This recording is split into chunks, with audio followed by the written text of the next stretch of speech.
मेरा नाम भावेश है और मेरा जन्म तो बक्करवाला गांव में हुआ था। पर अब मैं विचारों में रहता हूँ। करीब 6 महीने पहले की बात है। मेरी नौकरी छूट गई थी और मेरे पास खाने पीने के पैसे भी नहीं बचे थे। हालत इतनी बुरी थी कि घर से उधार लेकर खाने पीने का खर्चा चलाना पड़ रहा था। उन दिनों कुछ भी करके मैं पैसे कमाने के लिए तैयार था। पैसों की तंगी की वजह से मैं इतना डिप्रेस था कि सही गलत का फर्क भी मिट चुका था। अपनी उस कंगाली के दौर में एक बार मौत के मुंह में जा पहुंचा था। करीब 6 महीने पहले की बात है। मेरा पड़ोसी मनसुख मेरे घर आया। उसने मुझसे कहा कि यार पैसे कमाने का एक आइडिया है। मैंने कुछ भी पूछे बिना मनसुख को हाँ बोल दिया। मैंने उससे कहा कि काम कुछ भी हो पैसे मिलने चाहिए, अच्छाई बुराड़ में जाए। पेट में आग लगती है तो रोटी से ही आग बुझती है। उस समय शायद मेरा दिमाग खराब था। मनसुख ने कहा कि आज रात 2 बजे तैयार रहना। 3 घंटे का काम है और 4,000 रुपये मिलेंगे। आधे तेरे और आधे मेरे। मैंडी उस रात मनसुख रिक्शा लेकर ठीक सारे एमएल को मेरे घर पर पहुंच गया। फिर कुछ भी सोचे बिना उसकी रिक्शा में सवार हो गया।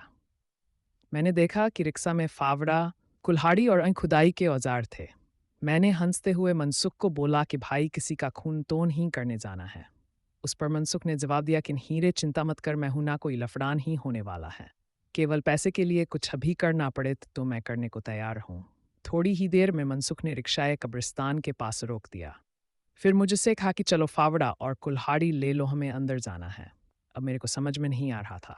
मैंने सोचा कि आखिरकार कब्रिस्तान के अंदर फावड़ा कुल्हाड़ी लेकर के हम क्या, लेकिन उसके बावजूद भी हमनों दीवार कूद करके अंदर चले गए। मुझे अब काफ़ी डर लग रहा था, मगर एक ताजी दफन की हुई कब्र पर पहुंच जाता है और वहां जाकर रुक जाता है। रुकने के बाद वो मुझे ऐसी नज़रों से देखता है कि जैसे मैंने कोई अपराध कर दिया हो। मैंने बोला भाई मुझे ऐसे क्यों देख रहे हो, तो उसने कहा कि इसे खोदना है। उसकी बात सुनकर मेरे तो होश उड़ गए। मैं वहां से भागा और कब्रिस्तान से बाहर आ गया।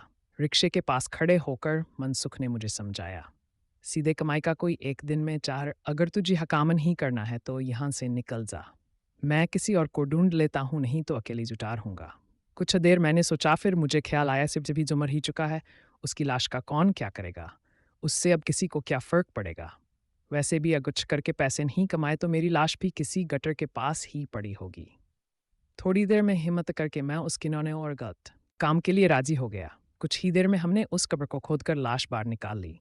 वह एक अधेड़ उम्र की एक औरत की ताजी लाश थी जिसे शायद उसी दिन दफनाया गया होगा। उस लाश की बदबू सिरफाड़ देने वाली थी। हमने जैसे तैसे करके उसे रिक्शे में डाला और खाली कब्र मिट्टी से ढक डाली। उसके बाद जल्दी शाम दोनों भागकर रिक्शा की ओर आए। रिक्शा के अंदर देखा तो हमारी जान ही निकल गई। वहां रिक्शा से लाश गायब थी। ये अजीब घटना देखकर मेरे तोरों गटे खड़े हो गए। मैंने मनसुख को बोला कि यार चलते हैं। मनसुख भी बोला हाँ यार ये तो कुछ भूत काम लाल गता है। हम दोनों फौरन उस जगह से भागने लगे। मनसुख ने फौरन रिक्शा चालू करना शुरू किया, पर उसका रिक्शा चालू हो तब तो हम वहां से भागे। अचानक हमारी नज़र कब्रिस्तान की ओर गई। हमने देखा कि वह मुर्दा औरत अपने घर पर बैठी थी और हमारी ओर देखे जा रही थी।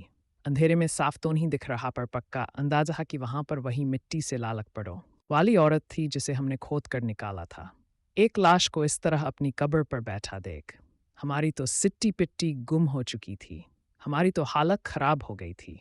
हम दोनों ने रिक्शा छोड़ा और वहां से भाग निकले, और सुबह उजाला होते ही जब हम वहां पहुंचे तो हमें सब सामान्य दिखा और हम रिक्शा वहां से खींचकर वापस ले आए। उस दिन मैंने कसम खा ली कि मर जाऊंगा, लेकिन पैसों के लिए ऐसा खतरनाक और घिनौना काम नहीं करूंगा। दोस्तों, सच्ची घटना है, इसलिए इसमें आगे कुछ नहीं हुआ। पैसे के लिए या लालच में आकर कभी कोई गलत काम न करें।